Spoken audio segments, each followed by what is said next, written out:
Игромания представляет.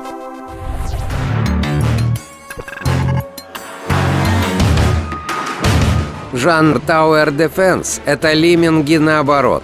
Основа механики та же. Толпа существ идет из одного конца карты в другой, а по пути горит, тонет, падает в пропасть.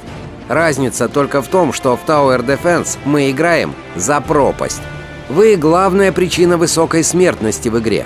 Будь то безымянное волшебное королевство, далекая-далекая галактика или же, как в данном случае, вселенная Prime World. У меня свое поле битвы.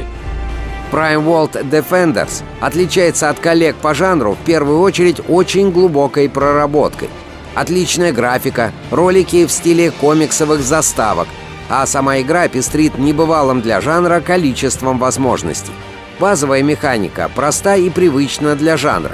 Монстры волнами идут по маршруту, а вы ставите вдоль их пути сторожевые башни, которые автоматически стараются уничтожить все, что пробегает, проползает и пролетает мимо.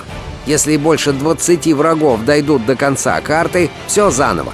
Но если копнуть глубже, в игре довольно сложная система улучшения башен, представленных картами.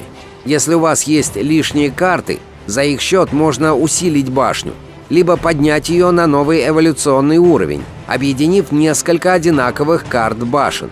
Остальной игровой процесс тоже непрост. Например, на некоторых картах можно перекрыть проходы башнями или булыжниками, заставив монстров идти по карте более длинным путем. Разумеется, совсем перекрыть им дорогу нельзя, только удлинить путь.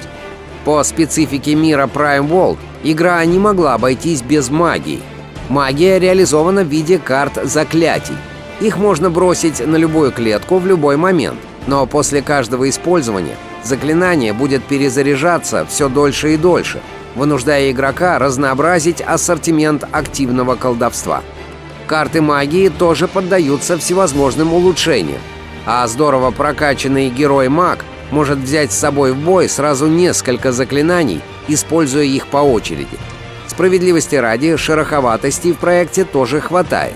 Надписи в заставках портит шрифт, в котором почти невозможно разобрать знаки препинания, а актерская озвучка настолько неестественна и наиграна, что местами аж кровь из ушей. Вот мой враг и моя война.